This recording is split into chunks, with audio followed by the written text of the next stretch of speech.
Hey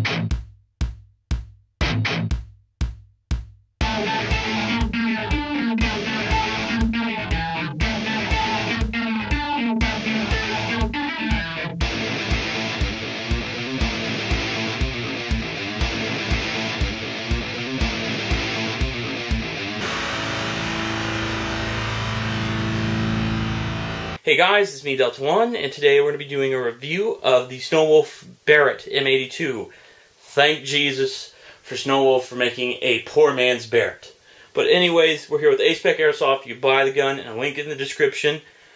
So, let's get on with this review. The box sucks. I don't like it at all. Mine literally almost came destroyed. But if you buy it from A-Spec, you don't have to worry about that, because we pack our products really well. You can see from our unboxing videos from people we sponsor. But anyways, let's see what it looks like inside the box and what it will come with. So when you open it up, this is what you'll see. You'll see the gun and all of what it comes with. There's 3 styrofoam pieces that sit in there so it doesn't bounce around during shipping.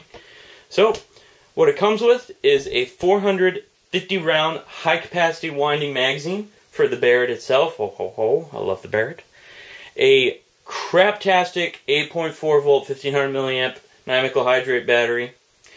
And the gun, you can see itself, is right there, because it's all big and stuff. A really crappy trickle charger. I recommend you get a smart charger as soon as you can, so it doesn't burn your house down. It also comes with a really cool looking poster that I think is pretty cool. And then over there, you see a bag of craptastic BBs. And in this little black thing right here is a rail mount not a rail mount, but a carry handle mount to put onto your rail so you don't have to lug around a huge weapon. There's also a carry handle under the bipod right here. You have 2 of them. The bipod is made of metal, thank God. If it wasn't, it'd probably break. But anyways, that's what it comes with. Now let me get out of the box so I can show you the features behind the Snowwolf Barrett. Now that we're done with that, let's talk about some of the features behind the Snowwolf M82. First things I'm going to talk about is metal and plastic components. There's very few plastic components on this rifle. Very, very few of them. They are the rubber/plastic butt plate right here, which has a texture to the back of it so it grips your shoulders so you can actually don't have to worry about it falling down. It also has a plastic casing on the carry handle that's molded to fit your hands so you have a really, really nice grip.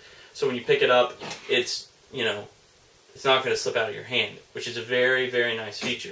However, it is trustworthy to put down onto the ground and not to run up and through a maze and up a wall. Definitely wouldn't recommend doing that, using that to just run up and just pick it up. It does, however, go down to the side and can stay up like this. It has a ginormous, huge orange flash hider that is clamped on by Allen screws, which you just tighten them so if yours comes and it's not perfectly straight, you can straighten it out yourself. That is plastic, and the pistol grip right here is just a standard M4 pistol grip. It is polycarbonate, and it's got a texture to it, just a standard M4 pistol grip. But that is the only plastic components to this gun. Everything else is metal. The upper and lower receiver is metal, the barrel assembly is metal, the top rail is metal, the sling mounts are metal, and do not use them because they will break off. I'm not going to lie to you guys. They are not trustworthy whatsoever with a rifle of this weight. And they have metal pins, and the selector switch is metal, trigger is metal, the trigger guard is metal, the magazine is metal, the carry handle attachment is metal along with the rod right here. You have a metal bipod also, which is adjustable by the button right here on both sides. And they fold up to the front and to the back, whatever preference you have. So basically everything is metal, even the charging handle. And it has a metal hop-up unit, which is very, very nice. Some more features. It has a 20mm rail that runs just ridiculous. It's super long. It's from here to here. So that's kind of nice. So if you want to have a scope that can see all the way to Pluto, if you wanted to, you could put it on here and have a telescope so you could see when someone's pores are breaking out. Don't know why you'd want that. But I've listed pretty much all the features in terms of metal components, guys. Now I'm going to talk about some other things, like where the battery goes and stuff like that. The battery goes right here. And you may be... On camera it doesn't really look like it fit a huge battery, but you can fit up to a large 12-volt battery. I kid you not. The battery compartment runs from here all the way to like here. It's a big battery compartment. It's just huge. But if you're going to use a high volt battery for trigger response, you may as well like get a LiPo. But this is not LiPo ready. For the love of God, don't use it. It has a small type connector in the battery compartment with a car style fuse, which is very nice. So it's a mini type, so you're going to have to get a small type battery or a LiPo for trigger response. Now it's for the internal reports. Internally, it just uses a version 2 gearbox. It's just an M4 gearbox, which is great because you don't have to spend a gajillion dollars to go get a special gearbox, like an SR25 gearbox that's elongated. You don't have to buy a special piston or special gear set. It's just a standard M4. Same with the air nozzle. So you don't have to worry about anything, which is really good. So it's got metal bushings, metal gears, a polycarb piston, and a ported piston head, and a polycarb cylinder head with a rubber buffer on it to relieve the stress from it pounding and cracking the shell at the front, which is a good thing. I like that a lot. I'm glad clone companies are paying attention to things like that now. Now, this is pretty much all there is for the internals. It also has a 650 barrel. The barrel cuts off right about here and stops because the barrel's so long. But I've never had the BBs hit anything on the way out, ever. And I've shot a good 2,000 rounds through it to make sure it works. So that's pretty much it for the internal reports. Now let's go to me for my personal opinion. My personal opinion on this rifle, it's huge, it's big, it's a Barrett. You're not going to get better than this for the money. Personally, I would recommend this over the SOCOM gear and any other Barrett that's out on the market, just because if you're buying it, you're going to use it for a sniper rifle. Now, besides the fact that it does have full auto, which I don't know how else to explain this, guys, but that's a really good feature because sometimes when you run high FPS setups and you pull the trigger on semi-automatic really fast without using a MOSFET, it can lock up your gearbox. Now, the only way to unlock it is to go in there, disassemble it, or pull the anti-reversal latch down. By having full auto, it bypasses that. Which, that's why I like that feature. Most people won't like it, but where I play, they're really lenient on rules, and if it has full auto, you know, just be like, hey, don't go full auto. Even if you do set it up to do 550 and you go full auto, you're just going to strip your piston. So there's no point in trying to use full auto. Now, if you leave it stock, that's fine. You'll have fun. But I don't recommend using this as a DMR because it's just so big. The thing is like 50 plus inches long.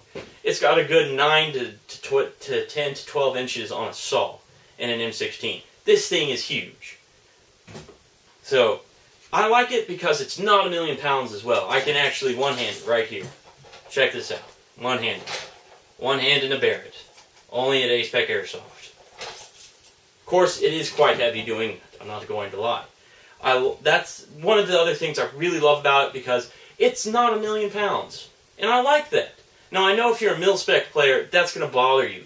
But, to be honest, why would you want more weight when it's lighter? I know if you want mil-spec, I can understand that. You know, I'll give you a couple of feet on that one.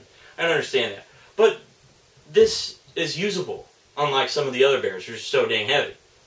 Now, that's pretty much for my personal opinion. I like the mag, though. It is very big. Very, very big. It's nice, but I really wish they would have come with a mid-cap. Just because. And I have not seen spare magazines. As of this moment, I've been told they are making spare mags. So that's something that's good to hear. Now for the final conclusion. You're getting a Barrett for under $1,000. What's to complain about that? Now, it's all metal. It's shooting 400 FPS, which is not what a person who would upgrade to get this as a sniper rifle would want, but it's a base gun. It's a great base gun. Or if you want to hang it on a wall, you can, because you're one of those wall hanger gun guys. That's your new name, guys, for those people who buy wall hangers. Wall hanger gun guys. The battery compartment is huge. You can house any battery you want, as long as it's a large, long type. Not the, like the ones that are like kind of built differently, but you can fit nunchuck or any batteries like that of, you know, under 2,000 milliamps. I was able to fit, I could probably fit 3 or 4 nunchuck 9.6 batteries in here. There's a lot of space. So this is an affordable Barrett that anyone can buy, in terms of my opinion, for a good sniper rifle. It does come with a carry handle and a metal bipod, which is a very good feature because it's not like craptastic metal. It's actually decent. Now, this gun is available at A-Spec Airsoft. Link is in the description below.